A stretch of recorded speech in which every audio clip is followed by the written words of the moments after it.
Doing well. Also, I wanted to bring up.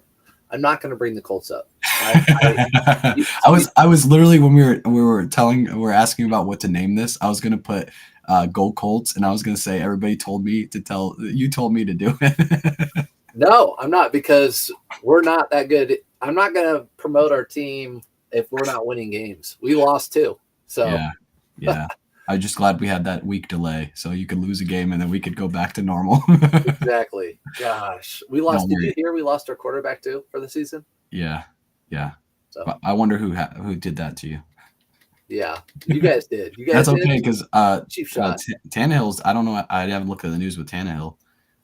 He went out with an ankle injury, and he was out last year, half the year with an ankle injury. So looks like Malik might be stepping up for the next couple weeks at least. Ooh, it doesn't matter. Neither one of our teams are going anywhere. No, we're going absolutely nowhere. I'd No. love to see the chat on my end. Oh, there you go, Trisha. Speaking of Trisha, shouldn't you Yeah, be watching the Jags? Trish? I was about to tell you, she just texted me like 2 minutes ago. She Oh, said, "Who scored touchdown? Not the Saints." So I guess the Jags are winning. I don't know what the hey, score is. Trevor Lawrence is It's good. not a game I'm interested in. We talking football. We're talking foosball. Um, as people are coming in here, what's up, Gladys?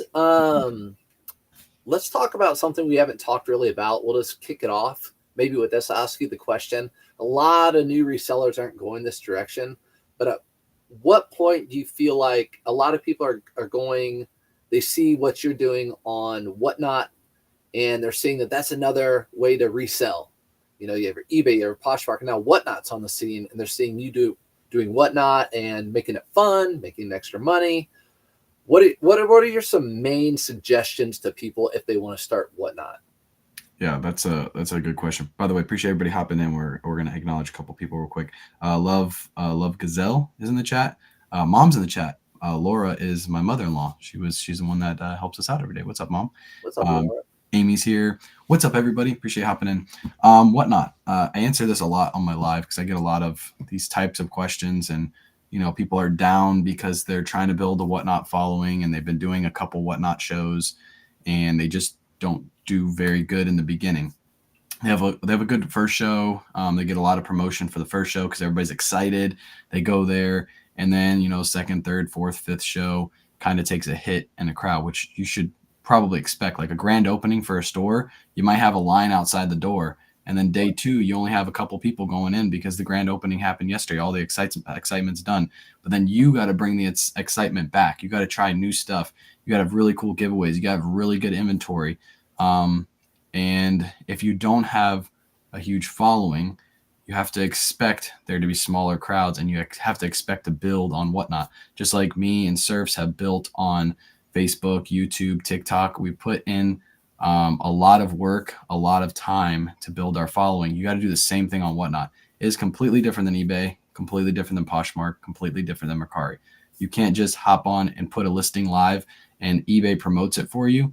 You got to do all that promotion, and you got to figure out different ways to promote and try to get people in.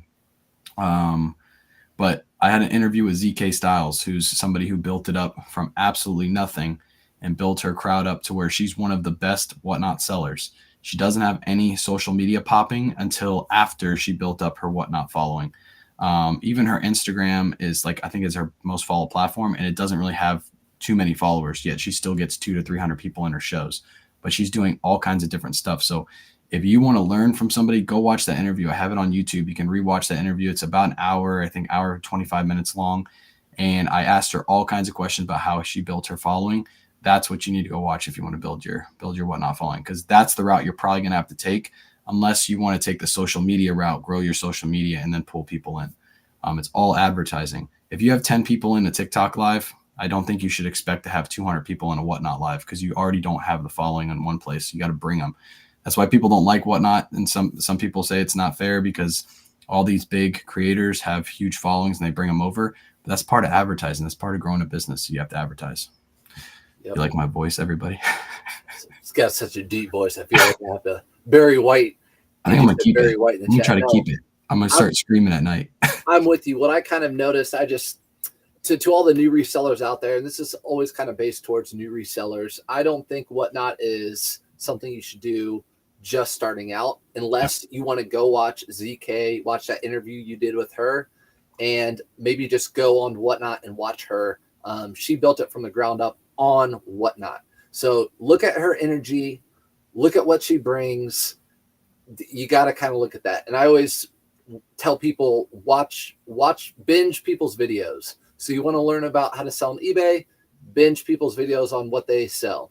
Just like on Whatnot, go binge your old Whatnots, because we can watch all your old shows on Whatnot, and people can get a good idea of what to put on it, prices, energy, all that sort of stuff.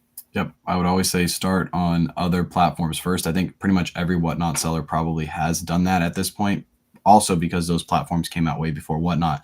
But you need to learn what brands are selling best. If you just start on Whatnot, you will fail so miserably, because you already don't have the brand knowledge. You're taking that minimal brand knowledge, going into a thrift store, buying a bunch of bad brands, and then trying to resell them for a profit. I think you should always start on eBay, Poshmark, or Mercari, grow a significant store there, and then move to the other platform, move to Whatnot. And I'm going to say this too. I'll leave it at that with Whatnot. So I appreciate you answering that question for everybody. I think people always say there's a million ways to make $1 million. I think it probably is the same way on Whatnot. I was watching Buried's last night, completely out of the box Whatnot show. I wouldn't have even thought of a Whatnot show like that. So I think you don't have to do exactly what someone else does, but do something creative enough that people will be interested in coming. Yeah, the first time, it's actually the second time he ran that show. The first time he ran it, I stepped in for a little bit, and I didn't really like it because I don't really like the surprise box shows. There's a lot of people on Whatnot that currently do that, and it if you get something bad, it's going to put a bad taste in your mouth. You're not going to want to come back and spend money there. But the way Barry did it is very, very smart and very, very genius. And he's also a very likable person, and he's not trying to take advantage of anybody. So like, you can tell other people that are, and he's not one of them. So I think it's going to work out for him because he just runs a good show. He's entertaining. I mean, you listen and watch his videos, you're entertained, let alone like when he's on live. Like, he's super funny when he's live. So he's only going to succeed on Whatnot. I can only see him succeeding. Agreed. All right, cool. Let's get some questions. Yep. Anyone has any? I got one by Zilla Rack. By the way, if you guys are just hopping in, feel free to drop your questions in the chat. You got two brains here that can try to help you out. And we do our businesses sometimes the same and sometimes a little bit different. So you'll be able to hear two different opinions on your questions. This is really good for newer resellers as well. People that are just hopping on and you want to learn a little bit more about reselling. So let's go ahead and start with Zilla Rack. Zilla Rack said, at what point do you start paying yourself from your business funds? That's a really good question. When did you start paying yourself, Surfs? So I had a full-time job, and it was my side hustle. And I actually reinvested most of my money back into reselling. So that's what I did. When I started to pay myself out is probably when I started to match my pay. When I started to match my pay or get a big enough inventory, I don't know, there wasn't really a spot, but I definitely reinvested into my business, I would say for a good year, all the money. Yep. Yeah, I think for me, it was like 2.5 years. I started and I just invested back into the business. Every dime I made, I put right back into the business because I was already working a full-time job at the post office. So I was making pretty decent pay. So I was able to just roll that back in. And then at the point I really started paying myself is during the COVID shutdown. I had such a good first few months during that period of time because everything was shut down. People were shopping online because they were stuck at home, that I started paying off all my debt. And that's really when I first started paying myself, when I started paying off all that debt. And then shortly after that, I went back to rolling everything back into the business because my inventory was low. So I just kept recycling that money. And then when Kayla quit her full-time job, that's when we started paying ourselves out of the business, really. We took a little bit here and there, but consistent pay was when she quit her full-time job because we had to pay our bills. That was the way we paid our bills. And of course, when I quit, we have already started pulling money out. So now we're just going to pull a little bit more out to cover my bills. Gotcha. Yep. So there's not really a clear, it's kind of a grayish area on that one. Yep. Here's I'm confused how Whatnot sellers can make money selling for $1. So the people that Well, we run things at $1. They never sell for $1. I don't think we've ever sold an item for $1. Well, we have. I've loaded things in the shop for $1 for fun, like really good items. Like if you guys caught some of those shows, I like loaded in like new tag items for $1, so people would just get them for a steal because I just want to do some fun stuff. Again, in business, those are called loss leaders. Like when you walk through the front door at a Target, they might have loss leaders all over the front, but that gets you into the store to go buy other things that they make money on. So that's the idea behind that. Now, people that are running their shows and actually selling most of their inventory for $1, it's probably because they're newer, or they're getting their stuff. I mean, some people get stuff for like 25, 50 cents, and they really don't care what it goes for, but they're probably not making a ton of money. But that's how they grow. They start with those dollar shows. They get in a good crowd. People are getting deals, and now their following starts growing. So maybe it's something they're working on, growing a following. They're starting from scratch. What do you think about that? Is that maybe starting a dollar bid auction? That's what I'm thinking. I don't really know the clarification of the question. I don't know if it's selling things for $1 or starting things at $1. Well, I mean, I don't do Whatnot. I watch it enough, but I've done auctions enough, which people always ask me. I put a lot of videos out of auctions, and same with you. You're going to put out, you're going to have 200 people in there. You're going to have 200 people wanting an item. So starting at $1, it's going to go for more, but it actually gets people's interest more when it's cheaper because people think they can get it at a better deal, and everyone can get in on it. That's why, like a Kuji, I'll start at $1 because a lot of people will think they can get it. Gets a lot of people excited, and it's going to go for more. But I would never put something out there if I had 15 people in a Whatnot show, and I would never start something at $1. It's more likely it's not going to sell for much. That's one thing. Like when you're watching me, you're not going to imitate what I'm doing if you're not having the same following. Just like you're not going to do what Walmart is doing if you're a small little mom and pop shop. It just doesn't make sense. You have to do something different to bring in a different crowd. You can build to be a Walmart, but you got to start somewhere small. You got to have different tactics to make money. So a lot of Whatnot questions tonight. I think Whatnot, I think to do Whatnot, you need quality goods. You can't unload crap and expect the top dollar. Yes. 100% agree. Yep. So I said that in the beginning when I first started Whatnot. Is the reason I didn't like Whatnot in the beginning, and I told people I wasn't going to do it, is because that's all I saw was just people unloading a bunch of junk, stuff that's not selling in their eBay store. So they're starting it and at $1 and just trying to get rid of it. I don't think that's a great way to grow a crowd. I think it's a great way to get rid of inventory if you start everything for $1 and you just want to get rid of it. You don't care what it goes for, but you can't expect your shows to grow significantly faster or significantly fast because you're running a bunch of junk. It just doesn't make sense. Mm-hmm. All right, what do we got here? Autumn was in Buried's live last night. Honestly, Wayne, did I make the right choice last night? Nike, new tag, or Alaskan hardware? 1/4 said. What do you think was the better item, sir? I think Autumn. I don't know you very well, but I think it should have been I think the time elapsed on that one. Yeah, you spent a long time. You spent a long time on that one. I wanted to just be like, I think the Nike new with tags was the winner. I love Alaskan hardware, but I think the Nike new with tags was the winner. Yeah, I think Buried was even telling you like this is the better one. Yeah, it'll sell faster. Here's a question. I think we've gotten a couple times. What was your biggest mistake when you first started? What's your biggest mistake? I don't know if I had a biggest mistake. I just made a ton of mistakes when I first started. And I think I said this the last time we met up. I've never seen people grow so quickly now. I didn't grow this quick on eBay because there weren't as many people to follow and as much media content. But I made a ton of little mistakes that added up to big mistakes. So I would see J. Crew's a good selling brand at the mall. So I went and bought a whole bunch of J. Crew shorts and found out the hard way that they're not good because they weren't selling online. So just a whole bunch of little mistakes like that kind of added up. Yeah, I think I think I answered it the same way last time we got this question, is like understanding what sell-through rate is, understanding what is actually currently selling. A lot of times when I first started, I would go to a store, I would find something, let's just name something, like a Kahala shirt. I would see the Kahala shirt, I would go look up comps, and I would just look to see if one sold for $35. And if I saw one that sold for $35, I was like, oh, that's a winner. It'll sell for $35. Little did I know that shirt will take months and months and months and months to sell at $35, especially if I'm picking it up in the middle of winter. So you have to understand sold versus listed. Look at those numbers and see if the item is actually selling. Just because one person sold it for it that price doesn't mean that they're always consistently selling for that price. You might have to hold on to it for years before you actually get that price. Add one thing to that too. I think we both stress it a lot. The money is made when you source your item. Yep. So for an example, American Eagle jeans, I would say sell for around $18 plus shipping. I don't buy them because they're $7.99. If I could buy them for $1 a piece, I'd buy every single pair I could find.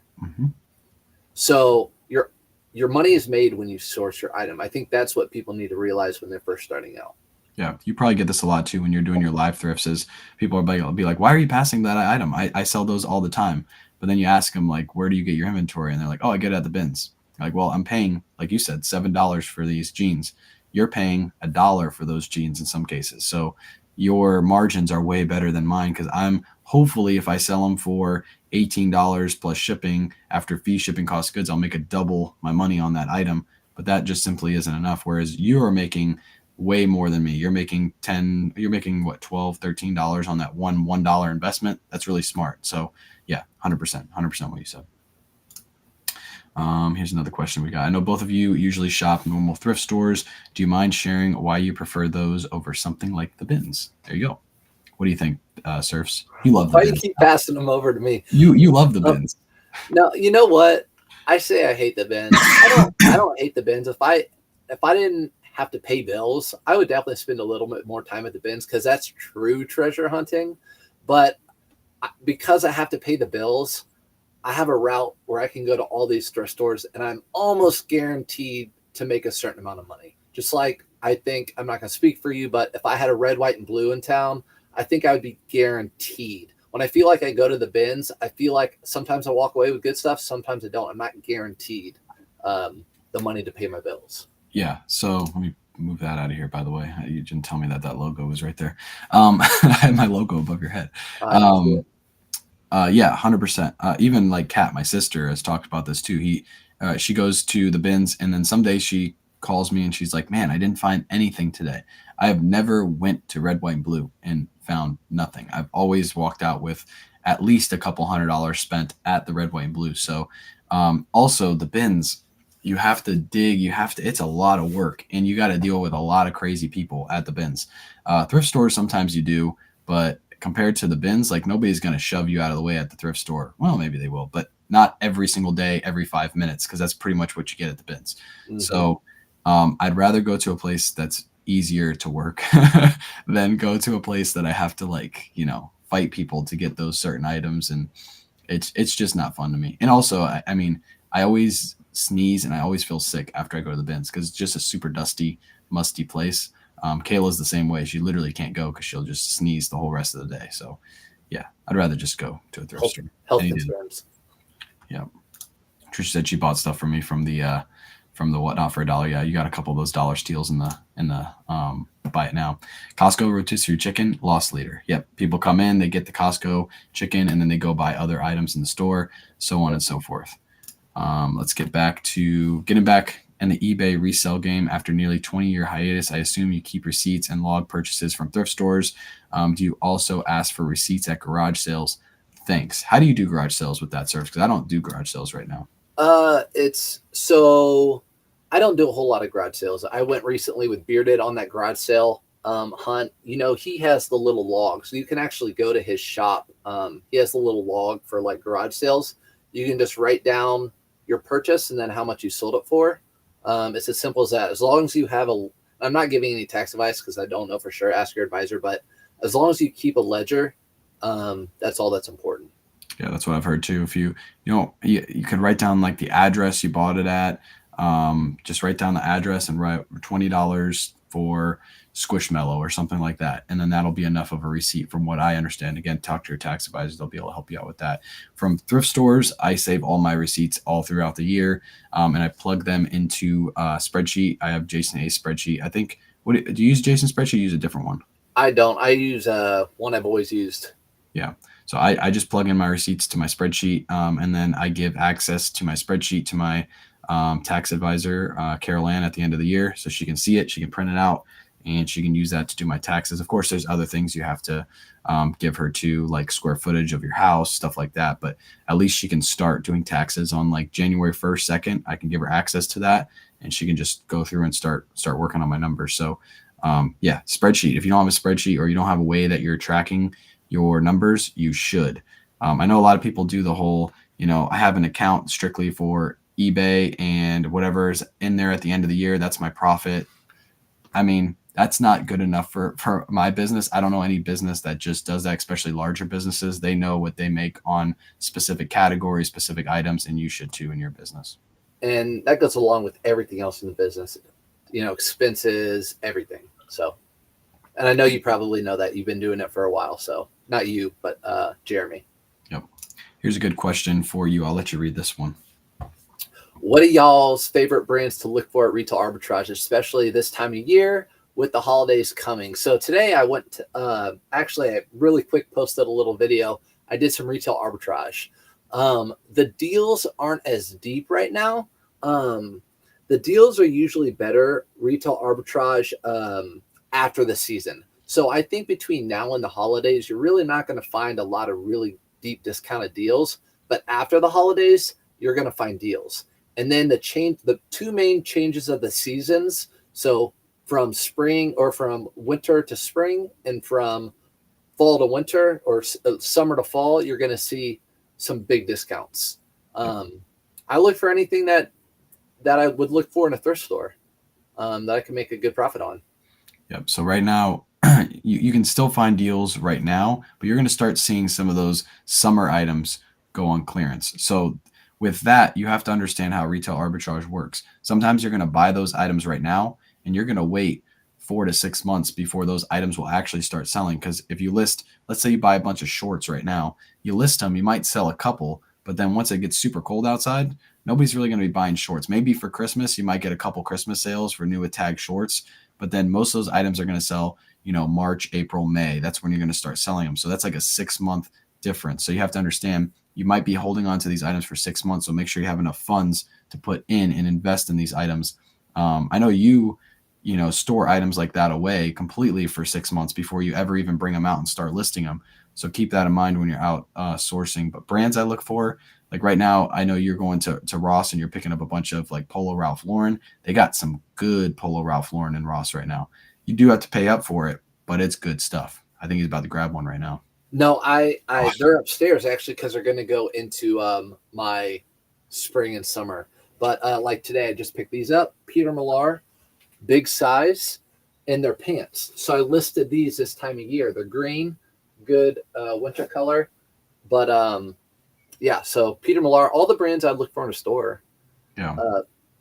But like you said, you're going to be buying off season.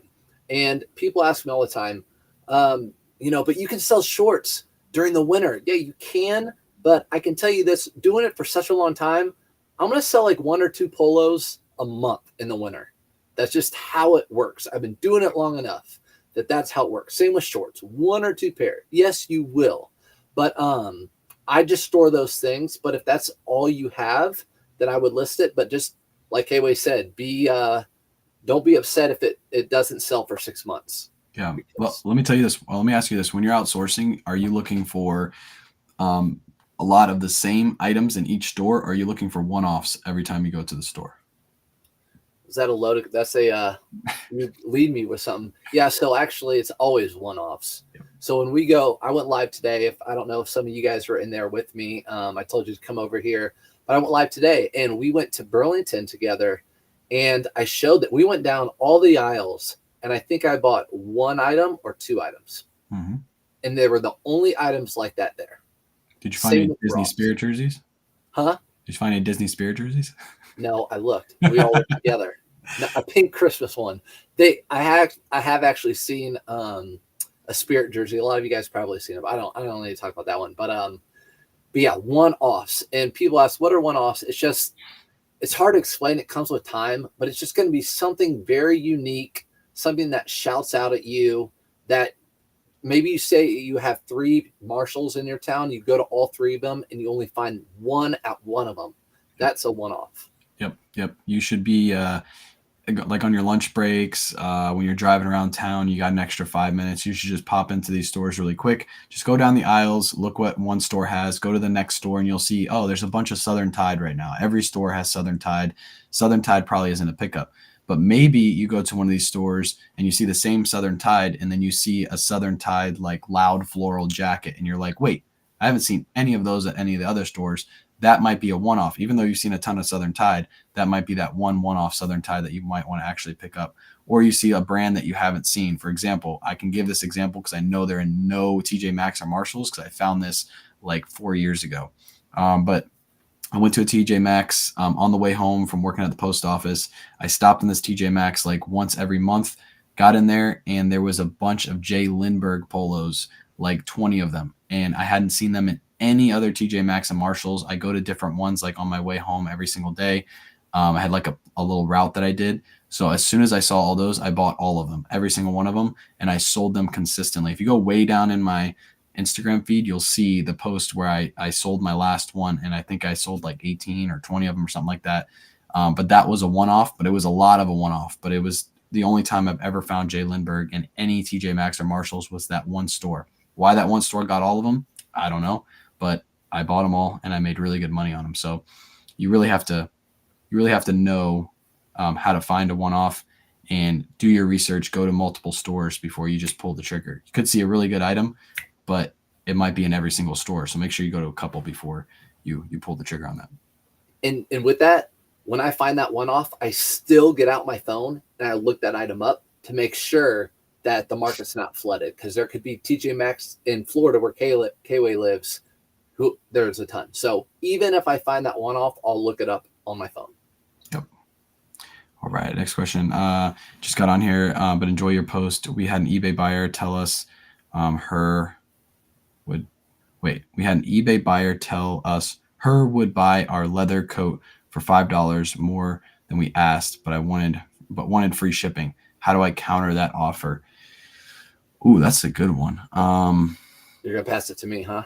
No, I'll try to answer that. I would counter with shipping. So I would say, instead of, they want to pay $5 more, but with free shipping, maybe you just give them $10 off with plus shipping. Counter at that and see what they say. And maybe they'll explain like how much shipping is costing them. Maybe you have on your listing shipping is wrong. You might have a huge shipping, like 20 pounds or something. You accidentally put 220 instead of 20, and it's charging them like $50 in shipping. So look at that too. But I would counter with an offer plus shipping, because if I live in Florida and they live in California and it's a heavy jacket, it might cost me a lot of money to ship to them. So yeah, I would counter with a plus shipping offer. What would you do? So it's exactly what I would do, because I don't know how it is on the desktop or your laptop, but on my phone, people send me that, and I've had that question a lot of times. I would rather, because it's harder for me to go in and change the shipping price than it is for me to just send them an offer that's $5 less. So if I'm like, sure, I'll do $5 less, I'll just send them an offer for $5 less. Yeah. Than going in and doing free shipping. Because sometimes people say, will you do free shipping? And I would say, no, I'd rather just give you and you can, on the phone, there's a plus button at the top, and you can send an offer if they ask you a question about an item. Yep. And now if they accepted that offer and they didn't immediately pay, you could adjust the shipping price. Now, a lot of the offers nowadays are automatic payments, so you would have to just send them a refund at the end. If for some reason you decided to do it, accepted an offer, and then you could send them a refund after for the shipping costs and just give them free shipping. So whatever they paid, you can send it back. But if they don't pay, send them an invoice with the free shipping, and then give them their discount that way. Next up, do you think the resale business model has changed since you've started, referring to the taxable 1099 from 20,000 to 600? How have you adapted to the changes? Surfs? I haven't had to adapt, but I think it's not to be negative, but I think it's going to be a big awakening for people come February this year, or next year, because it has changed, and everyone's going to get these 1099s that I've gotten since 2010. And they're not going to be ready for them. Yeah. So I haven't had to adjust, but I think a lot of people, especially right now, get your spreadsheets going, get all your ducks in a row now, because when January and February comes, you don't want to be owing a lot of money and not having that. Yeah. I paid my taxes, even though in the first year I only did from September to December, I only did 7,000 in sales. I still claimed that on my taxes, even though it wasn't 20K, it was still 7K. You're still supposed to claim that on your taxes. Just because you don't get a 1099 doesn't mean you're not supposed to claim that money. So I've always claimed it from the beginning. My second year I've done on eBay and Poshmark, I did over 20K. Those are the two platforms I sold on in the second year. And I did over 20K on both those platforms. So I've always had to claim my income no matter what. So it's not going to be a big change to me. But again, if you have a spreadsheet, you have all your numbers, all your ducks in a row, all your receipts filed away, you really don't have anything to worry about. If you do get audited, you have all your information there. So it should be nice and easy. If you work with a tax advisor, they'll help you through that process if you ever get audited. But the chance of also getting audited are super duper duper small. But at least you have all your ducks in a row. So if you do, you can just provide them whatever information they need, and then you're good to go. So yeah. Here's a good question. Has your YouTube channel helped you with your sales? Do you have the same customers? For me, no. I only have 10,000, almost 10,000 subscribers on YouTube. If anything, my TikTok followers would be the ones that, or TikTok and Facebook would be the ones that are, coming in and supporting me. I think the only platform that applies to would be Whatnot. People come and support me there. I don't get a lot of people going on eBay and buying my items from eBay. I think you're the same way, right? You don't have like returning like followers coming and supporting you on eBay, Poshmark, or Mercari, or you only sell on eBay. My bad. Yeah. I mean, I have returning buyers, and I can see that whenever I ship out items. But no, definitely, I think people think that just because we're on here, we get a lot more sales. It's not that way. I think we're on here because people want to learn how to resell. So they want to find the same items that we find and sell them for more money.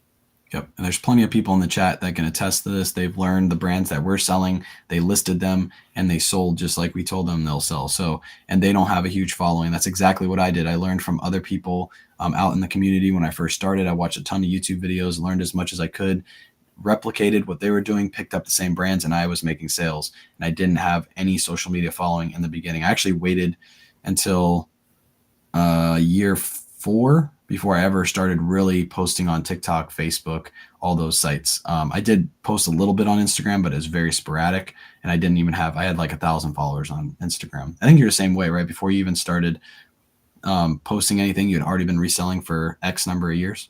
Forever. I just started doing started doing all this in February of this year, all social media.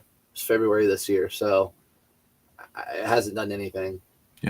Yeah, it's going to take a while. I think there are certain resellers that have that community that they can take and plug in and move to a certain platform, or they come and they buy from their YouTube videos. A lot of those people, like, they'll make a sales video and they'll shout people out. And you'll notice that because the next day or the next YouTube video, they're shouting more people out. So that way people know they'll get a shout out if they buy from them on their eBay store.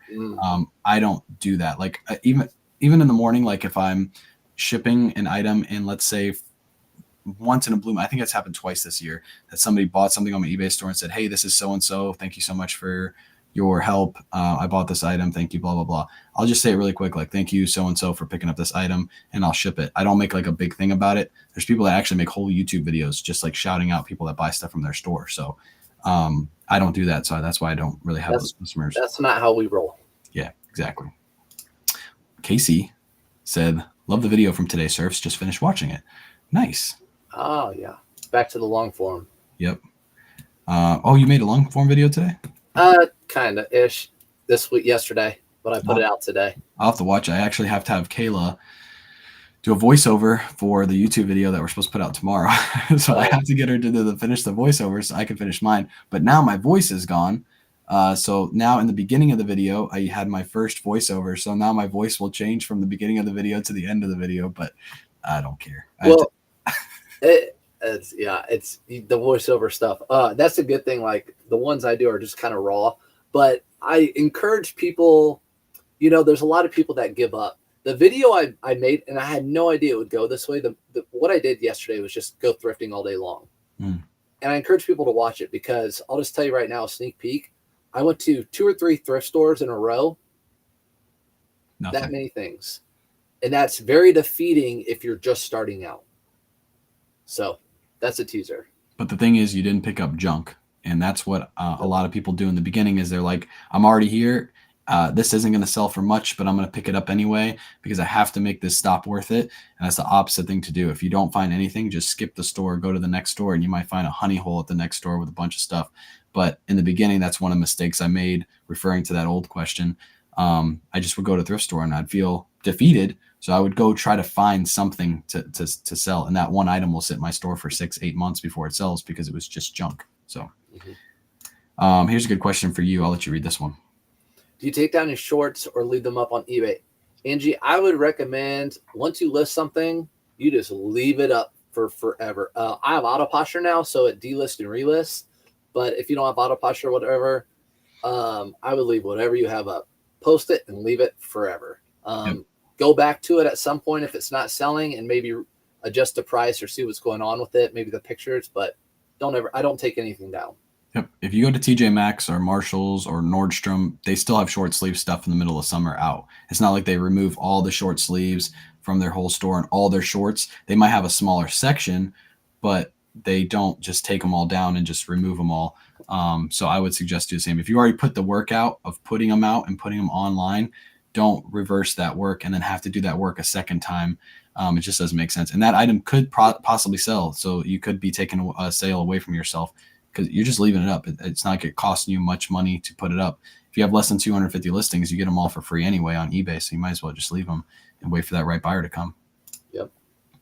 Do either of you think you'll venture into liquidation? It seems like a lot of Whatnot sellers are doing the pallet game, least for clothing. Me, I can't say no. I'm not going to say no. I'm not going to not do liquidation. It would have to be a really great liquidation source. I'd have to know that I'm getting really, really good stuff. And I've talked to Chris at Peak about this.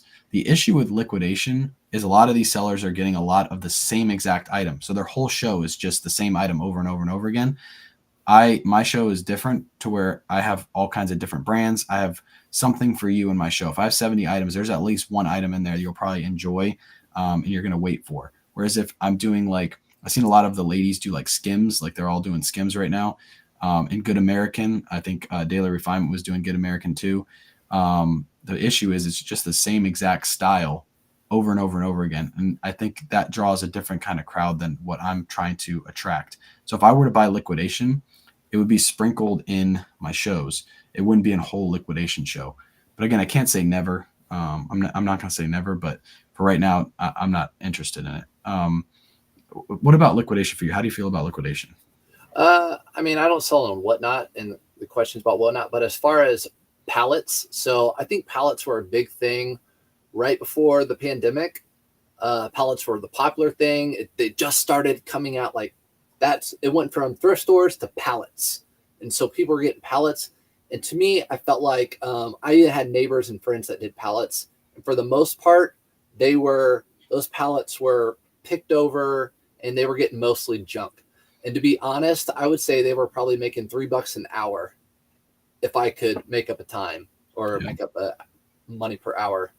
I don't know. Like you said, I'd never say never, but I'd really have to know who the distributor was. And I know I'd have to see a list of what I'm getting. Yeah. If I could run my business like Daily Refinement and have he buys massive amounts of the same brand, and he gets huge discounts because he's buying so much of it. If I could do that on a smaller scale, but do that with multiple brands, have 10, 15 brands that now I can sprinkle those all in my show, run 200 item shows and have 10 pieces be Good American, 10 pieces be Mavi jeans, 10 pieces be, Travis Matthew. I think you'd make more profit per unit that way. And it would bring the same kind of crowd that I currently have. But to buy just a lot of the one item, I don't think it would work. This is kind of upset, but is he just holding up Travis Matthew medium, same style shirt over and over and over? He has different ways of running. I've only watched a handful of his shows, but what he does is he'll sell a lot of 5 Travis Matthew, but it'll be random Travis Matthews in size XL. So then you buy the lot, and then he'll show you the 5 that you get, because that's required on Whatnot to show you the 5 you get. He puts it off to the side, and he has like a work team of like, I think it's like 10 people that work for him. They immediately pack up the item and it's out the door. Like on the show, they're packing up the item and it's out the door. So yeah, you get just a mystery pull. It's not like showing you each item you get. Gotcha. But they're all new with tags, so a lot of people don't care. And then sometimes, like I'll when I was in there before, somebody will be like, "Can I get a different one because I got that one last time?" And then he'll just swap it out really quick and add a different one in. But yeah, he has a whole team behind him. Like most of his shows, he's not even running himself; his team's running it for him. He's the GOAT right now of Whatnot. He knows what he's doing. He has a really big business, so he's somebody I definitely look up to. Let's see. Ethan's in the chat. Mr. Ethan Banks. He changed his name. You like Ethan the name change? I know, on everything, hopefully. On Yep. on Facebook too, hopefully soon. Yep. What happens when I accept an offer on Poshmark and then it says payment issue? This is my first time selling on Poshmark. I got this one, Surfs. Don't worry, because I know you don't sell on Poshmark. If it says payment issue, there's nothing you can really do. The buyer has to change their payment type. So most likely they're using an expired card of some sort, and the order doesn't go through. Now you have a choice to message them on Poshmark. You can message anybody on Poshmark now. You don't have to have an order active. So I would just message them if you want to and say, hey, your payment failed. It looks like you need to add a new card. Feel free to make the same offer again. Or if they change their card, sometimes it just goes through. The offer will go through. So just say, change your card really quick and I'll ship it out tomorrow if you do so. And usually they do. I do the same thing on Mercari too. I actually get a ton of payment issues on Mercari, and I'll send that same message on them. Hey, change your payment type and it'll go right through. So yeah. Do you take offers on eBay? How do you decide what to decline and accept? That's a good question too. How do you decide if you're going to decline an offer or accept an offer, Surfs? I get that question a lot. And as a new seller, I get it why you'd ask that question. To be honest, it's probably the same for a new seller as it would be for me. I do take offers, and is it worth it for me?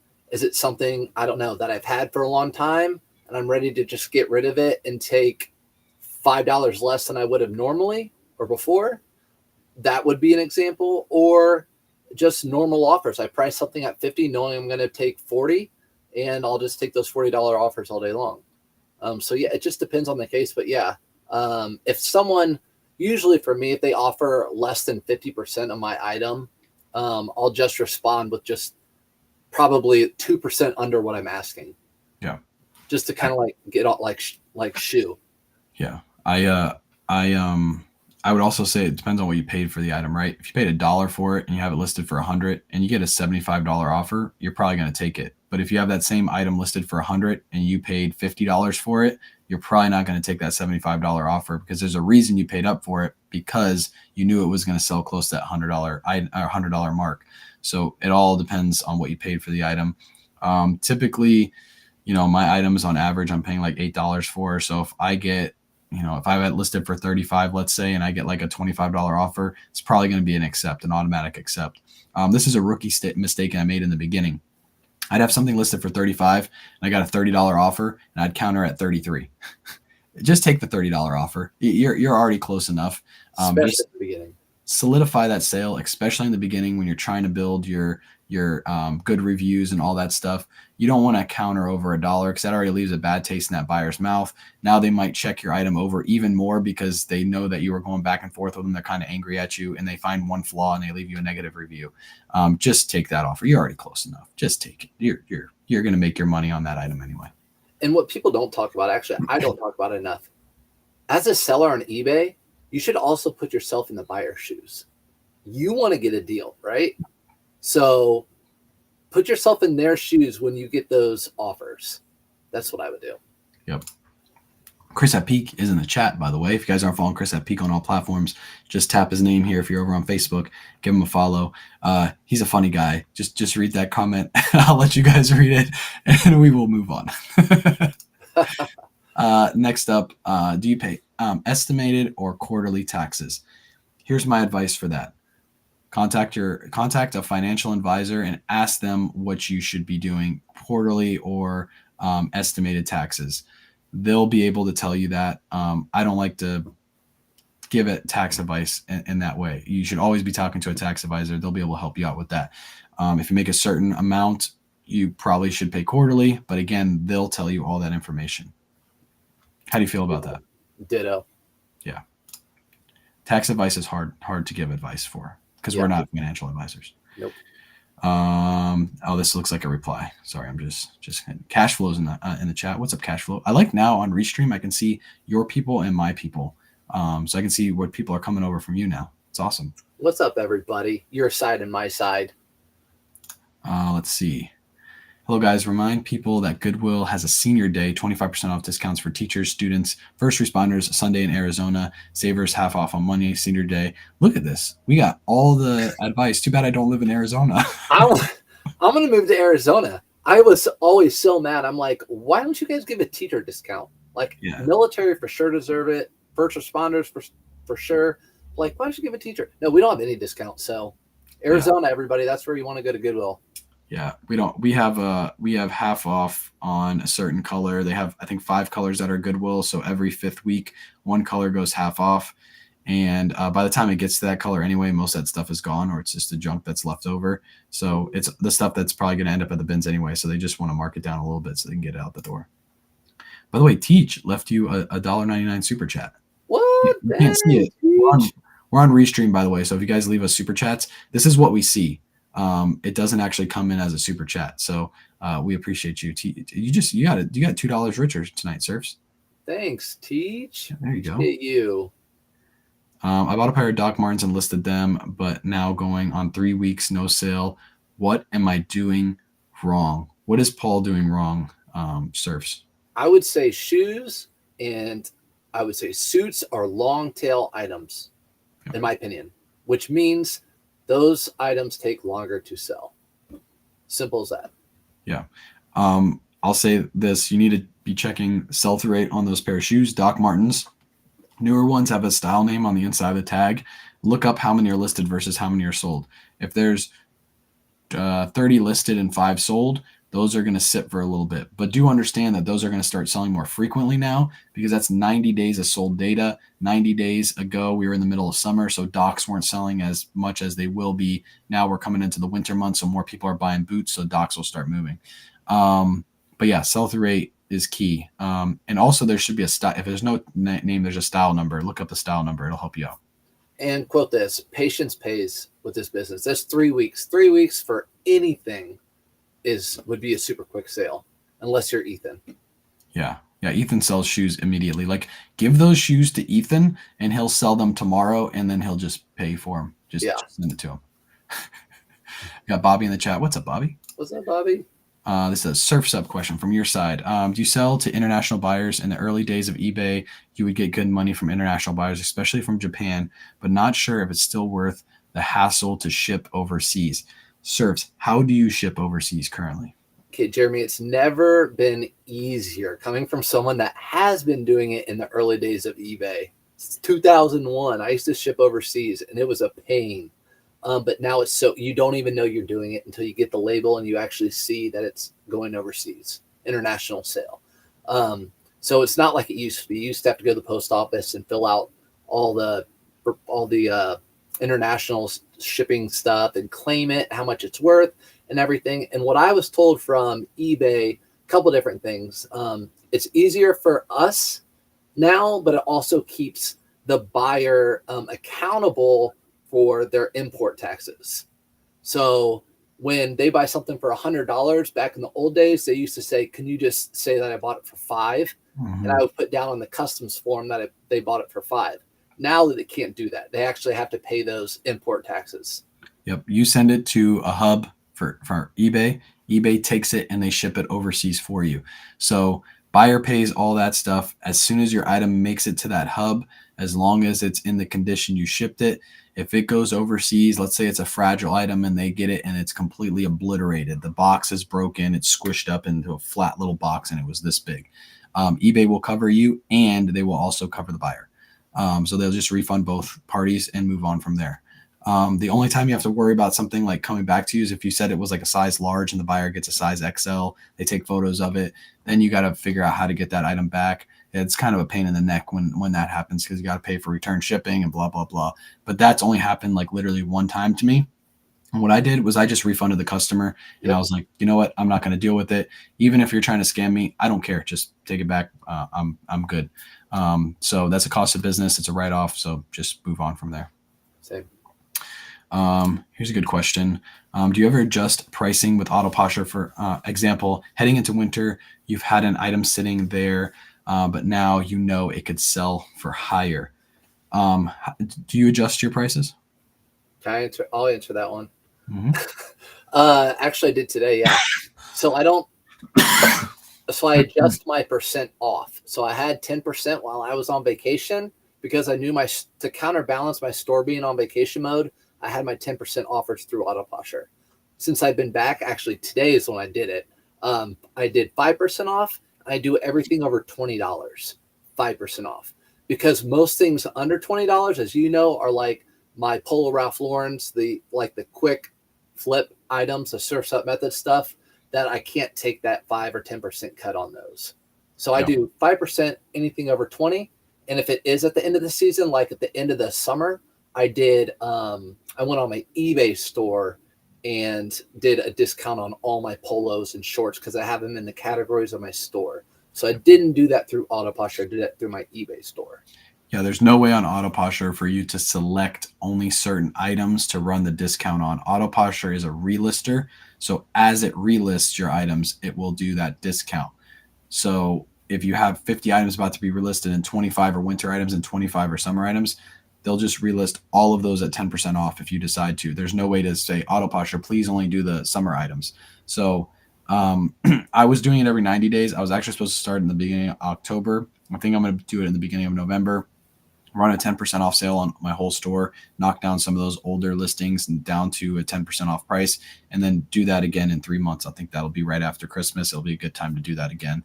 But yeah, one thing I will mention really quick, and I don't know if I'm supposed to say this, but AutoPosher probably doesn't care. I, tonight after this live, am going to be testing the dupe detector on Poshmark and Mercari, and it will soon come to eBay. So what that is basically it scans your whole store and shows you if you have duplicates, because some people were complaining about that AutoPosher was creating duplicates. We don't really think it was AutoPosher, but she created a service for that, and I believe it's going to be absolutely free. It's going to be an addition. So you'll be able to duplicate, you'll be able to check all your whole store for duplicates, but she does have to test it out with somebody, and she decided to reach out to me. So I'm going to be doing that tonight. If it works good, hopefully that'll come out to you guys pretty soon. So you don't have to worry about any more about duplicates. It'll literally go through your whole store, check it. Any duplicates, you'll know about them. You'll be able to delete them, and you can run it once every 2 weeks or something like that and check your store. So she's always on top of this. Whenever there's an issue, she will literally make something or do something to fix the issue. That's why I love working with AutoPosher, because it's just a really great platform. And again, I don't know if I was supposed to say that, but I don't think she's gonna fire me or hate me, ban me from AutoPosher. All right, let's scroll down. I'm gonna look for some good questions. We have a ton of people in chat. I'm missing a ton. Who is that? I don't know what that was referring to. How do you decide? Here we go. How do you decide if you should have a store versus just listing? Thanks. Surfs, did you get a store right away, or did you wait a little bit? Well, when I started selling clothing, I got a store pretty much right away. I mean, within 3 months. When I started selling clothing, I had a store within 3 months. When I was selling antiques collectibles, I wasn't selling, I was listing and selling 10 to 20 things a week. So it didn't make sense really for me at that time. Yeah. So I started eBay with a store. Back in the day, they used to give free listings, but it was nothing like it was today. It wasn't 250. It would be like 50 1 month, and then the next month you wouldn't get any, and then the next month you get 100. It would just be random, and nobody really knew when you were going to get free listings. So I just started with a store right away.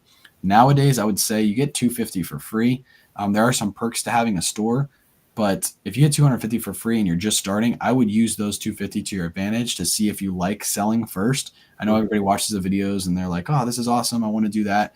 but see if you like it first. You got 250 for free. It's like a free trial almost before you get a store.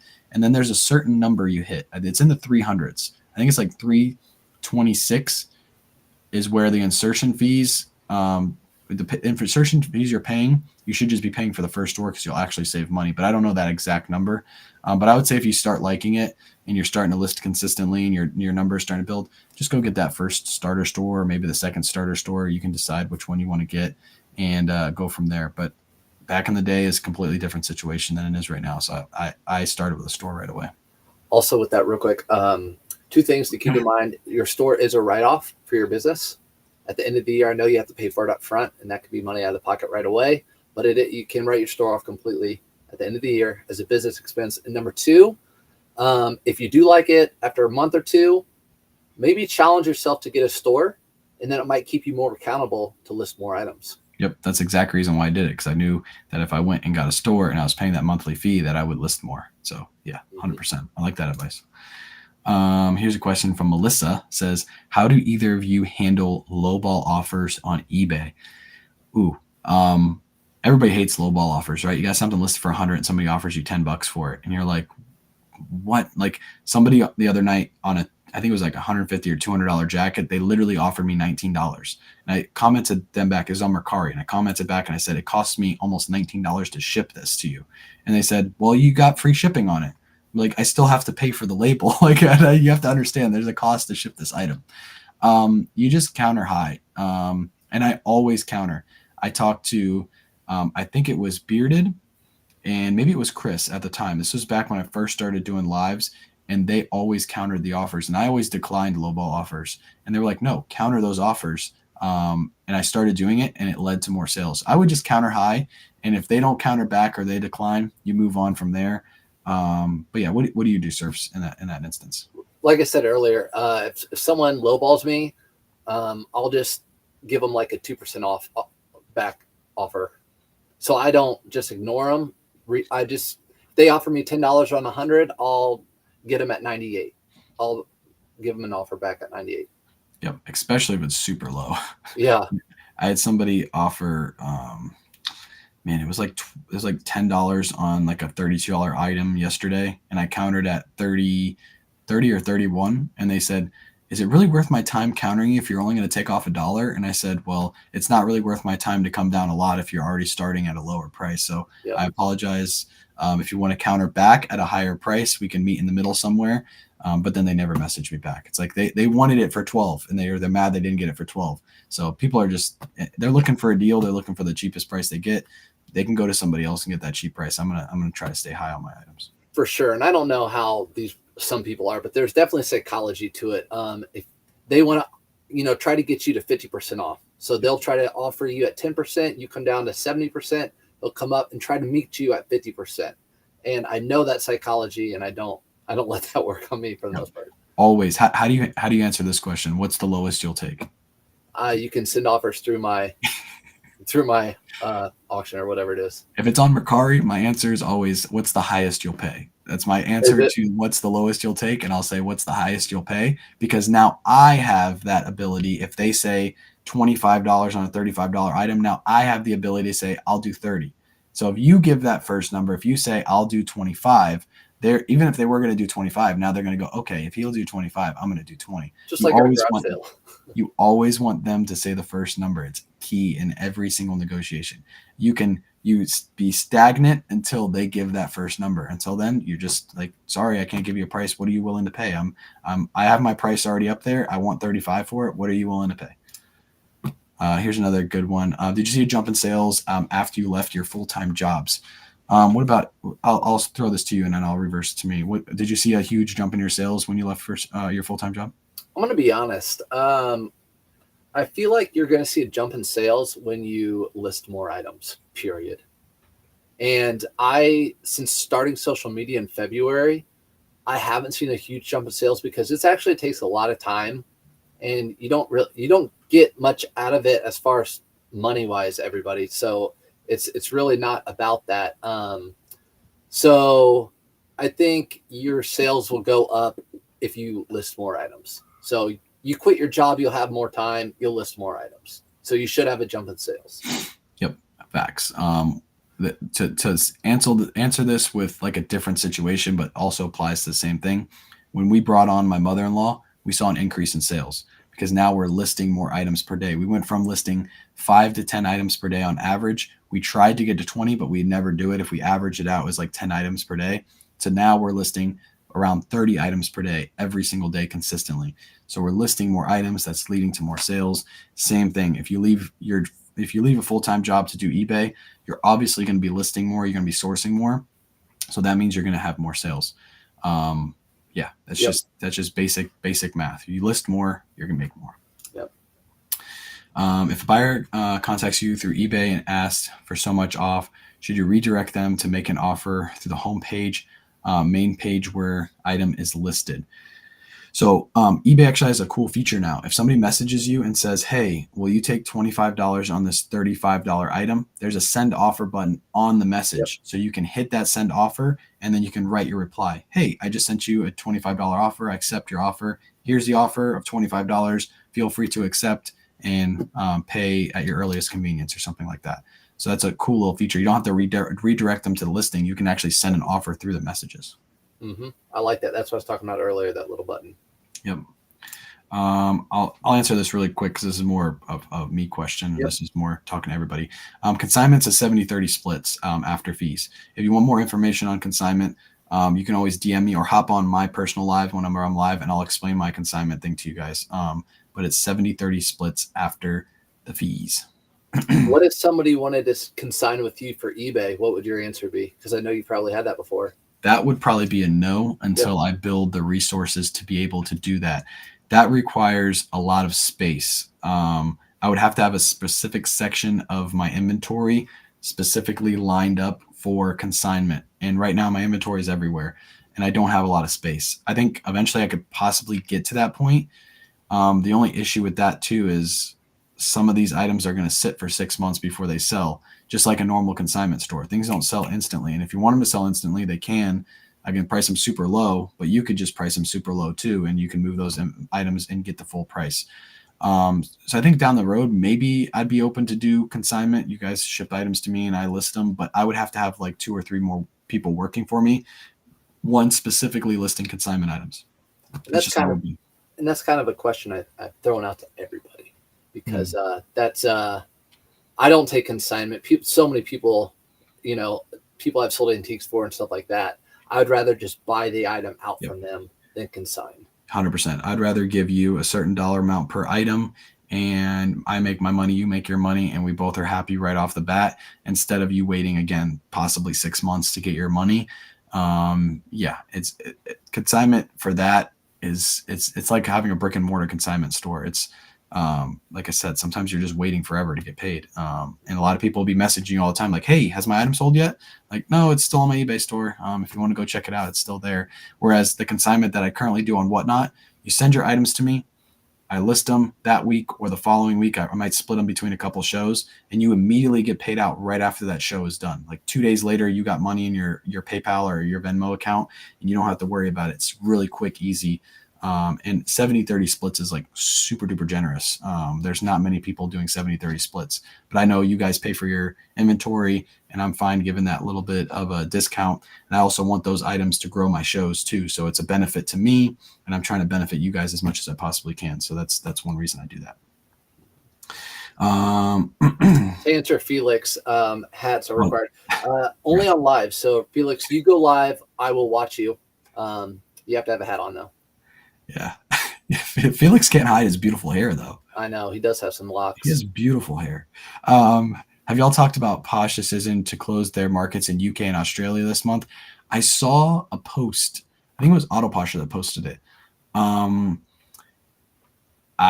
don't have any opinion on it. I know you don't sell on Poshmark, but my items don't go to UK or Australia. That's their own markets. Just like if we sell stuff, we can sell them to Canada, but we couldn't sell it to UK and Australia, from what I understand. I never get international sales on Poshmark, so maybe they're focusing more on the US market, and which might be good for us. They're trying to get rid of those because maybe they're just a headache for them, and they're moving stuff back. I'd have to look into it.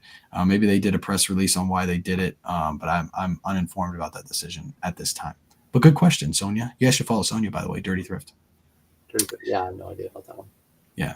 Yeah, because you don't sell on Poshmark, so it doesn't really apply to you. Are there benefits to having a store versus a regular listing? Do they push listings? Is there a benefit to having regular store surfs? Mm, I keep coming back with the same answer to people. If you have the right item at the right price, it's going to sell no matter what, if you have a store or not. Yeah. I just feel like it comes down to that. The right item at the right price, no matter who you are. Yep. There's benefits with, like I was saying, with insertion fees and stuff like that. If you have a store, you can actually save money if you're paying insertion fees after that 250 mark. Once you get to a certain point, there's a number. Once you reach that certain number, it's a math equation. Then it makes sense. There's also certain, I don't know all the benefits you get with a store. I really need to look into this. I get this question all the time because I've had a store for so long that I don't really know what benefits you don't get and what you do get, and they change it. So I know Terapeak used to be only for store subscribers. Now I think everybody gets Terapeak from what I understand. I know that you can run a sale if you have a store. I don't think you can run a sale if you don't have a store subscription. So that might be a benefit. If you want to run a sale on your entire store, you have to have a store. But if you just type in eBay store subscription on Google and you go to one of the first links, they'll give you a breakdown of what you get with each store. I would just do that really quick and see if those benefits are good enough for you versus the price you're paying, and you can make that decision. I really need to go look at that though after this live so I can answer that question better. And I was answering more that do they push the listings? Having a store versus not having a store, does it push the listings? I don't think so. Yeah, I don't think so. Nobody knows how the algorithm works, but I'm assuming that they wouldn't just push people with stores. There's nothing on that page that says, hey, we're going to push your store just because you pay us to have your items on there, because everybody pays insertion fees after that 250 anyway. So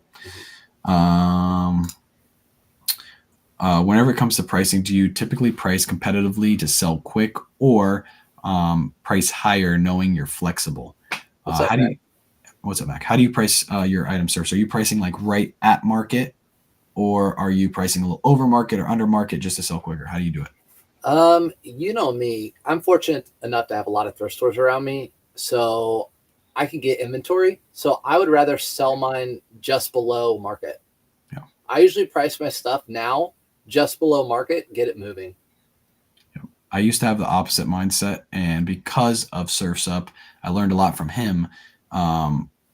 I'm pricing my items down lower, and I'm just doing plus shipping on top. If you look at everything I've listed for the last like 2 weeks, almost everything is plus shipping. I've been dropping my prices to try to move stuff quicker, and it's been working. Like on average, I think for eBay, Poshmark, and Mercari, my average daily sales are around 12 items sold per day, which is up from the last couple months. We're also listing more, but that adjustment I think is helping my store sell better. So right now I would say I'm at or maybe a little bit below market to make quicker sales, but there are certain items that are rare, and I will price those up and wait for that right buyer.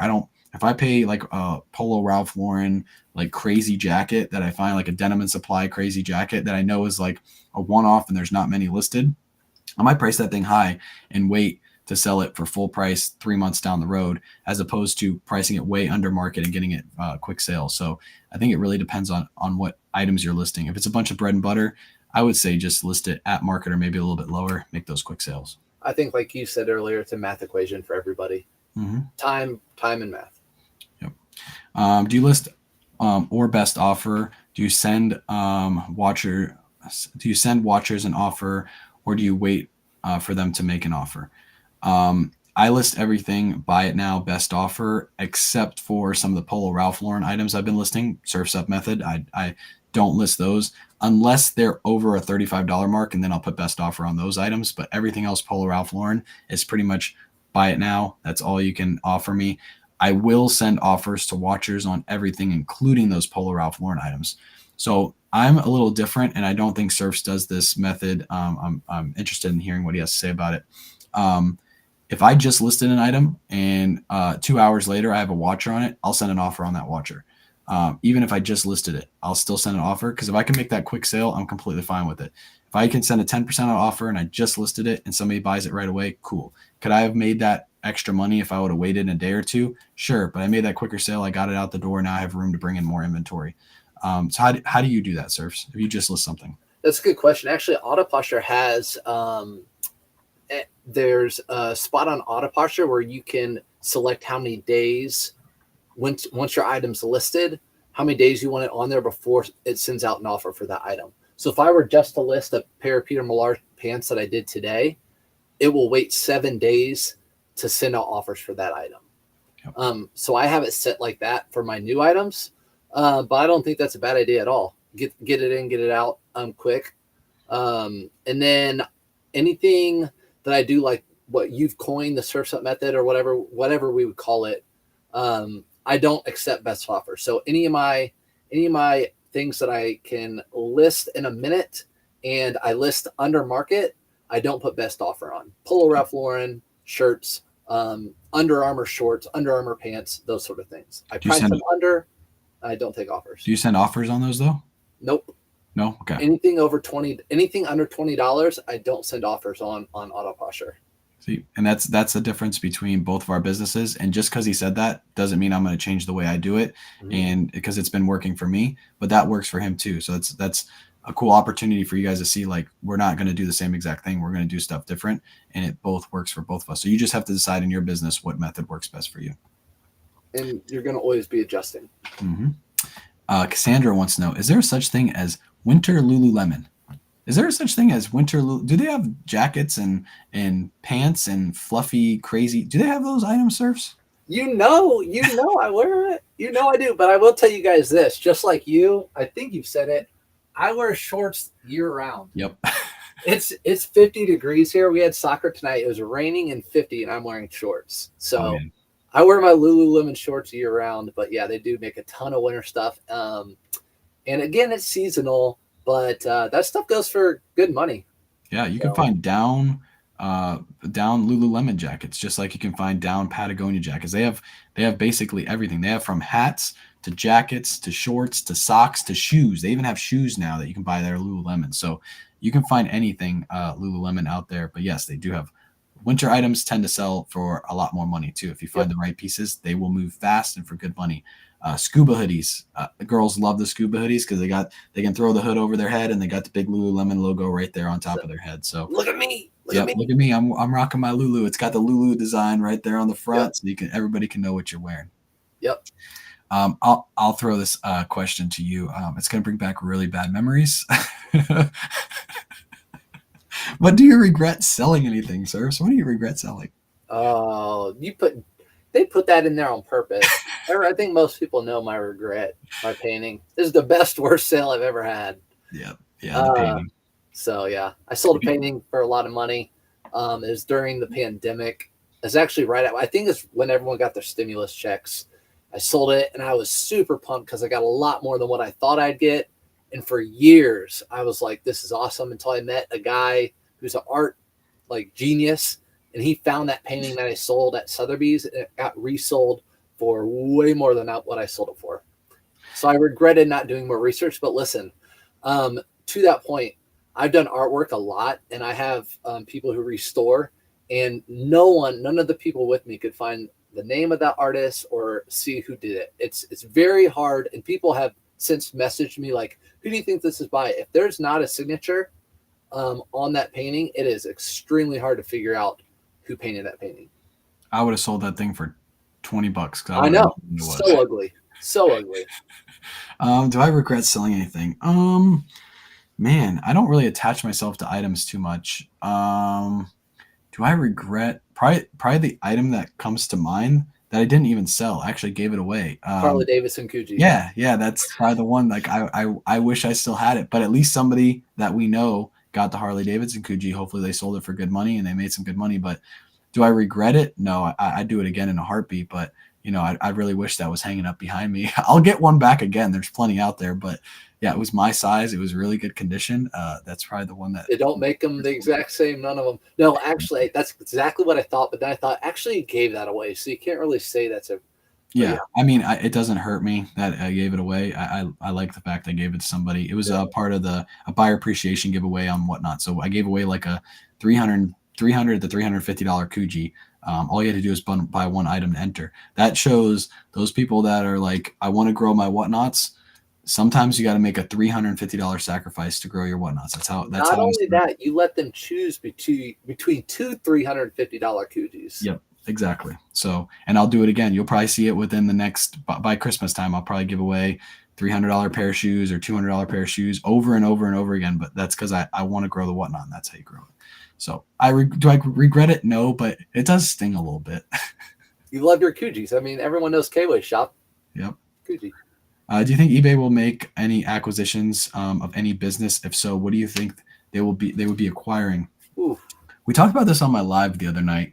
eBay's been doing a lot with the background removal, taking the backgrounds off of items. They have a new one coming out. They just announced it in the fall seller update, I think it was. If they would just buy out Photo Room, and then they could sell Photo Room separately, but also integrate it within the eBay app. Photo Room is so good at taking out the background. I just recently started using it for my sale of the day posts, and it's so good at what it does. And the old eBay one was really crappy.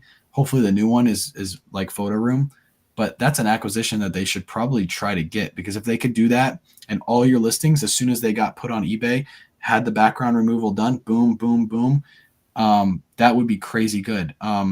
It would add more competition to eBay because everybody's photos would look more professional, but it would also bring in more buyers to eBay because people would be seeing more professional items put on eBay instead of stuff that's thrown on the ground.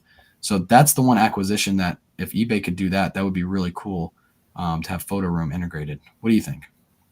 If eBay just could get like the AI, like not chat GPT, but like me thinking, like if I could just think of something and it put it down in there. It doesn't exist yet, but no, I don't know about acquisition. I think eBay makes a lot more acquisitions than we think. I think a lot of small companies behind the scenes, they buy them up and use their technology that we don't know about. Yeah, facts. Yeah, you don't really know what they're doing in the background unless you're like really into looking all that stuff up all day, which none of us have time to do any of that stuff. When you say at market, do you go off eBay sold comps? How do you feel? Yeah. I mean, that's an easy answer. You're going off of what's currently listed and what's currently sold on eBay. That's why when you're at a thrift store and you're looking at an item, it's super easy to tell if you're going to be able to make money on that item, if it's worth picking up, because you can see all the sales data right there in front of you in 30 seconds if you look up the item correctly. Compared to this too, it's no different than gold. So gold has a price per ounce, right? And it's at market value. Every day it's different. Every month it's different.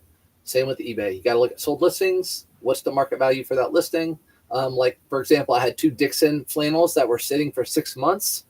The market value is way off of what I had my listings at. So I had to drop them down to the market value. So what they actually sell for. Here's a good one. How do you handle returns or partial refunds?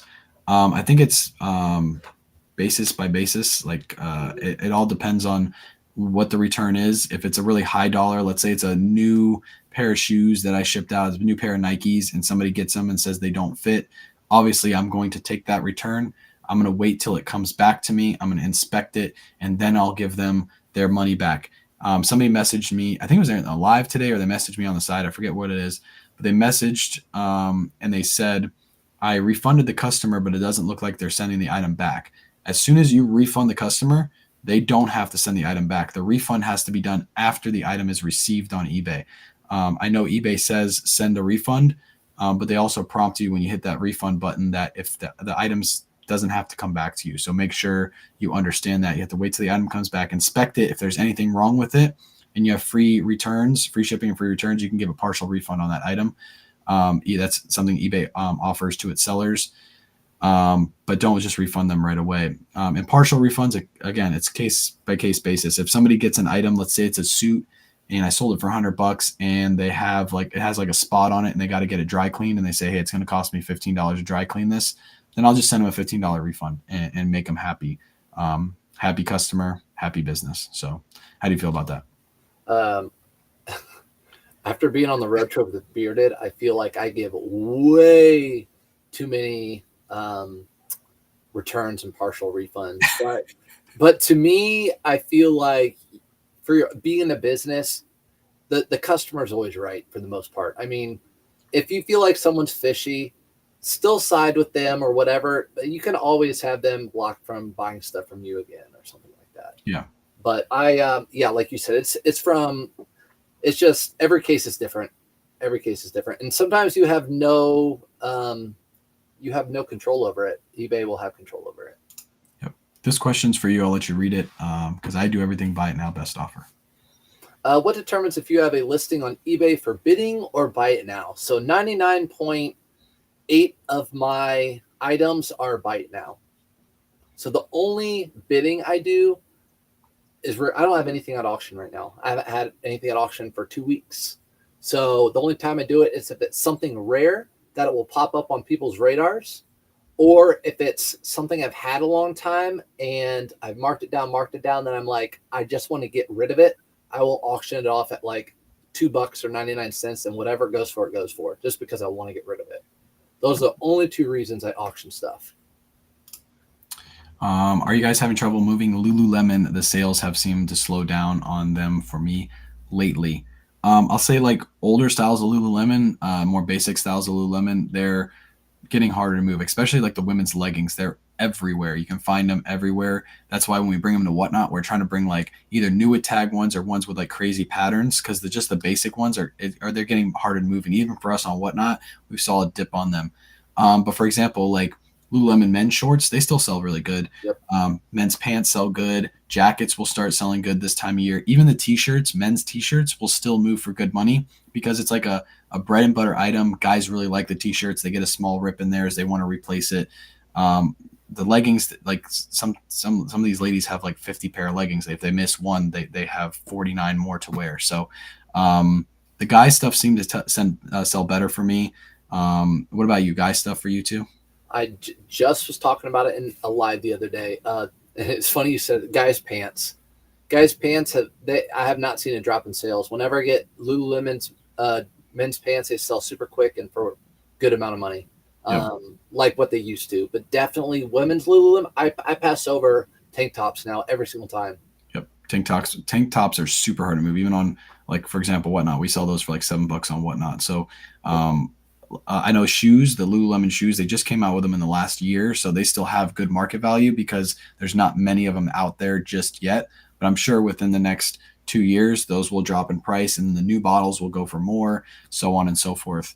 But yeah, Lululemon, you just got to buy the right stuff, and that's for every brand. For example, Ralph Lauren, there's certain Ralph Lauren pieces that will go for great money super fast, and there's other pieces that will sit forever and only go for a little bit of money. So you just got to be careful, and that's why looking up comps.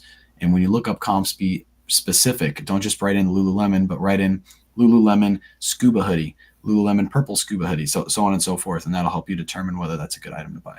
I want to also say this. Just remember, Lululemon is putting out thousands and thousands of items a day. New items, which means there's going to be thousands used items purchased a day from Lululemon. So the market's just getting more and more flooded every single day. Yep. So just keep that in mind. Exactly. We got like 6 minutes left, so I'm going to skip through some questions. If I skip your question, it doesn't mean I don't like you. It just means we're coming up to the end of the show. But we will be doing these shows every single week, as long as Surfs Up doesn't like travel to Disney World every week and and have fun at Disney. I'm in town now. Well, how was the trip, by the way? We didn't even ask about it. How was your Disney trip? Oh, man.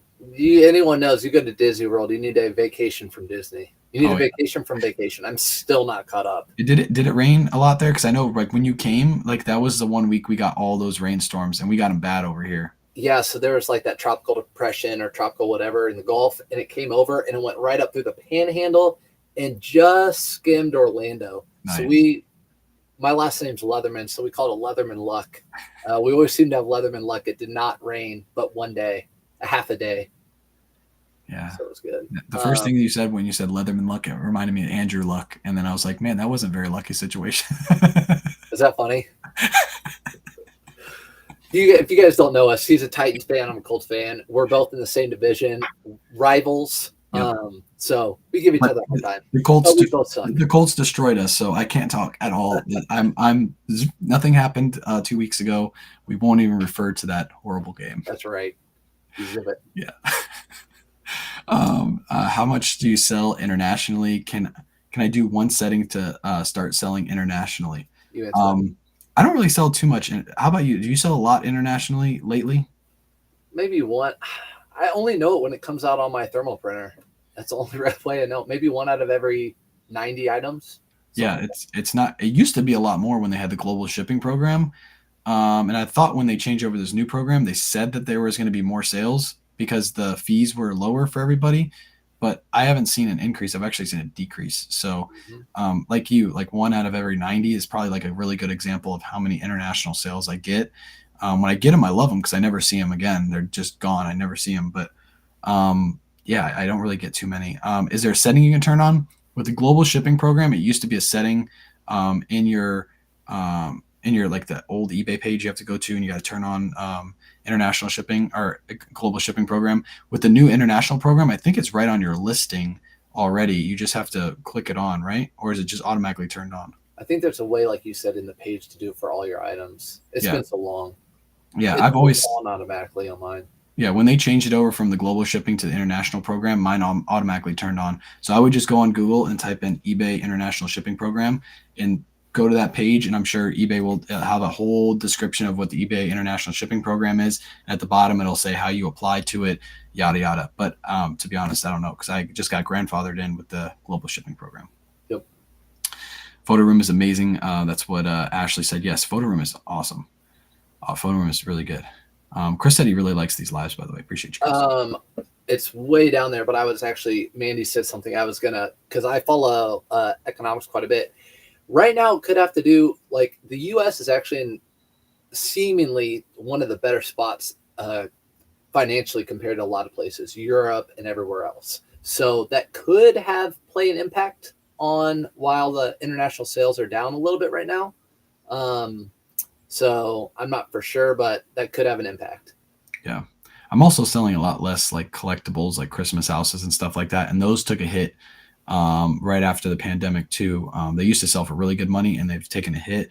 So I used to sell a ton of collectibles overseas, whereas clothing, I don't really think I'd get a lot of those buyers. I think if you sell more hard goods and niche products like that, like collectibles, you'll probably see a lot more international buyers. Sure. How do you handle someone that purchases an item but never pays? What do you do to those people, Surfs? Do you go knock on their door and say, hey, bro, I need my payment like ASAP or I can't ship your item?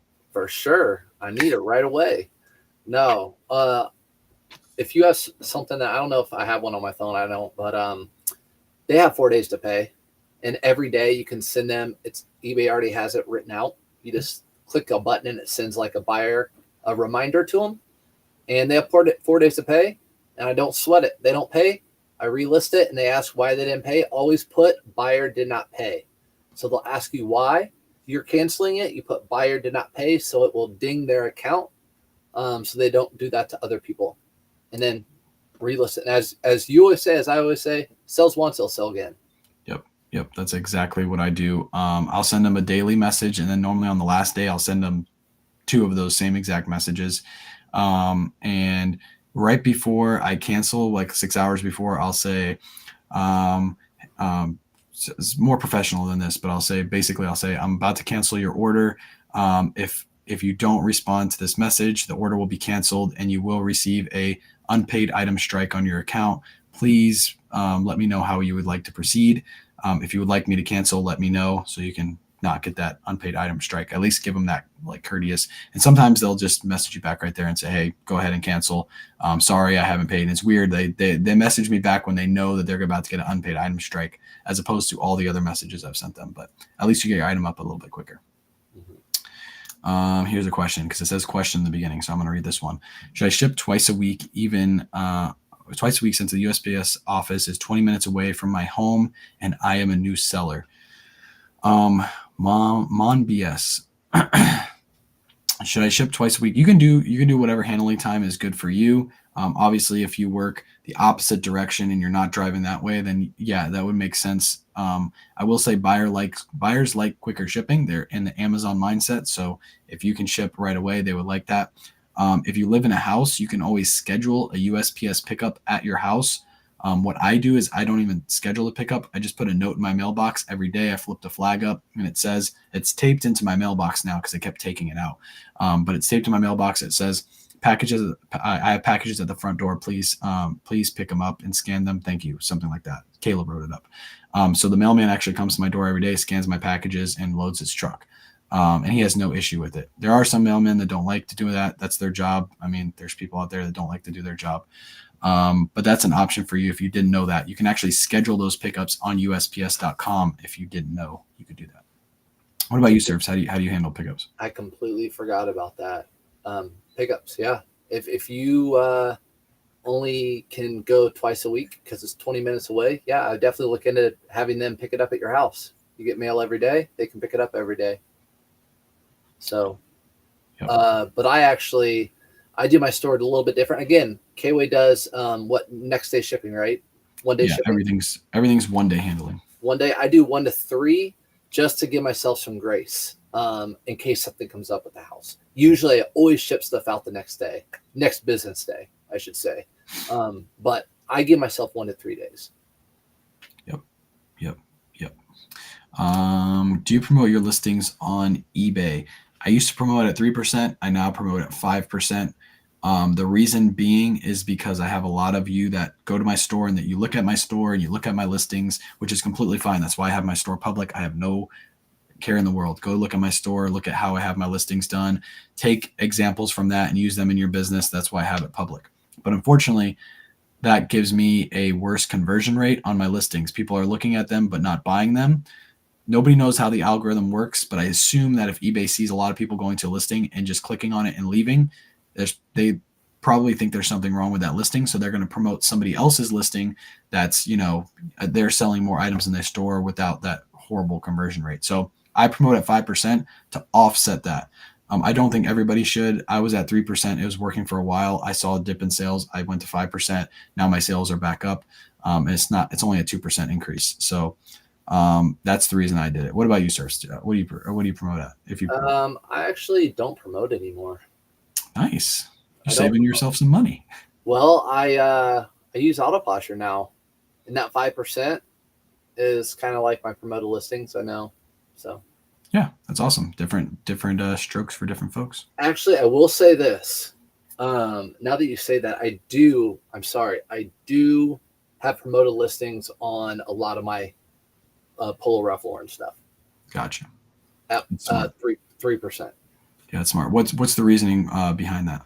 I price it lower, but I want it to be pushed up in the algorithm a little bit. So when people click on it, they'll see it hopefully on the first page and at a lower price than everyone else. Yep.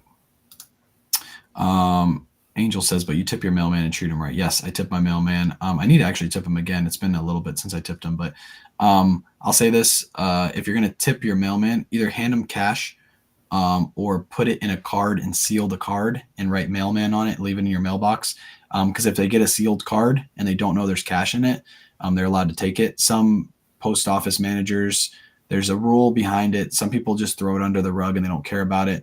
But some managers are sticklers and they can only accept a certain amount of money. I think it's $20 for like the whole year or something like that. And a lot of times Christmas time, people leave tips and say thank you to the mailman. I do because they save me so much time and money every year. And I used to work at the post office, so I understand like how hard they work. So put it in a card, seal the card, and make sure it's sealed. It's not open. Give it to your mailman. They're allowed to take it home and open it because they don't know there's any money in it until they get home. And obviously they don't have to return it afterwards. That applies to gift cards and stuff like that too. Or you can just hand them cash and say, here you go, put this in your pocket. I appreciate what you do. Meet them at the mailbox. And then their manager will never know that they got any money. But I tip my mailman because he does a really good job. Yeah. You don't have to, by the way. Obviously you were a mailman, so you know, but I remember my mailman, the one that we had for years, I had to give him gift card for, I think it was $25 is what he said I could get for. I don't remember, $25 every Christmas. But yeah, it has to be a certain amount. Yeah. Yeah, there's some mailmen that make bank though. There's one guy that was on he's on a route with mansions on it. That dude would make bank everybody wanted that. No route. one taking my route. No one taking my. He was an older guy. He had that route for a very long time. I'm sure he did. Yeah, and everybody knew how much he was making because he would brag about it. And the managers at my office didn't care, but that dude made bank. He had 2 pensions. Yeah, he made a lot. He made a lot of money. Let's just say like 3 or 4 months salary in like 1 week from tips. It's crazy. With Autopasher, do you do discounts for watchers or if the item goes beyond a time duration or both? I think you answered this earlier. You can like reiterate it really quick. You send out offers after like that 7-day window. Yeah. So if you go into your auto posture, I do it all through my phone. There are a lot of options now, specifically to eBay. A lot of options now that you can duration, how long it's been on, how much you want to send them an offer for. There's a lot of options with auto posture now. Yep, and you can sign up through either my link or Surf's link, whichever one you want to go through, and you'll get $5 off your first month. I'll give a little short spiel of what auto posture is. It's a shares on Poshmark for you. It sends out offers on eBay, Poshmark, Mercari, and Depop for you. It also relists on eBay, Poshmark, Mercari, and Depop, which means it's creating a brand new listing for you. It's ending your listing and creating a brand new listing. And hopefully the dupe detection here pretty soon. Like I said, I'm going to run a trial on that here pretty soon. But yeah, it's a really good service. We both use it. We both love it.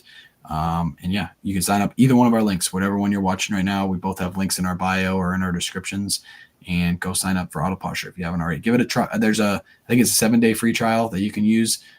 There's a limitation to how much you can use it though in the 7-day free trial. And then once you pay for it, you can get the full trial. So For sure. yeah, it sends out, Jared says it sends out offers on eBay. Yes, whoops, I highlighted your comment. It does send out offers on eBay, Poshmark, Mercari, and you can set your stipulations too. So if you want only 10% out offers on eBay, and you can even write in a message and it will send that message for you too. It's all automated. I relist 2,000 items a month on eBay. Auto Posture does that all for me. I don't have to touch it. So it's a really, really good platform. And really Kayway uses it on all the I just have eBay. Yep. I just pay for the eBay portion of it, and it's worth its money 100-fold. I don't need. It's probably worth $400 a month for my business. Yeah. Can you run sales on Auto Posture or just eBay? You can run. It's not a sale. It's basically like a sale. You can relist your items at a discount if you want to, but you can't like tell Auto Posture to discount your whole store. That's something you can do through eBay, not on Auto Posture. Auto Posture is just a relister. So if you wanted to relist at a discounted price, if like I say every like 90 days, I relist my items at a 10% discount to try to clear out some of that older inventory. That does that for me. It relists them at that 10% discount, but it keeps your listing exactly the same on eBay. What it does is it ends it and it creates a brand new listing. It's not doing an end and a relist. It's not doing an end and a sell similar. It's doing an end and then creating a brand new listing. It's basically like a sell similar, but a little bit different. And it's, Jared, it's $35 a month. If you use our codes, you get $5 off. So it's $30 for your first month. Again, there's a free trial for everybody to use. So go check it out. It's all in our bio. But get that discount code. Don't just go to autoposture.com. Get that little bit of a discount. Yeah. And also I've been seeing, before we wrap it up, a lot of people in the chat. There are a lot of good resellers I've seen in the chat answer other people's questions. I really appreciate you guys being in here helping that out. Yeah, definitely appreciate it. We'll do this again next week. Again, if I skipped your question, it doesn't mean I don't like you. It just means we're getting close to the end. How are we going to end this, Surfs? We were supposed to do a store review. Maybe we'll do it next week. We'll do a store review next week of somebody's store. We'll pick somebody. So if you guys are watching this right now, drop your store name in the comments, and we'll go through and we'll pick somebody and we'll do a quick little store review. It won't be long. It'll be like 5 minutes, and we'll both like talk a little bit about the store and all that stuff. So make sure you drop your store names down in the chat. Yeah. What else you got, Surfs? Well, I just think both of us could talk for days on all of these things. So we definitely have to end it. Someone said they like my sweater.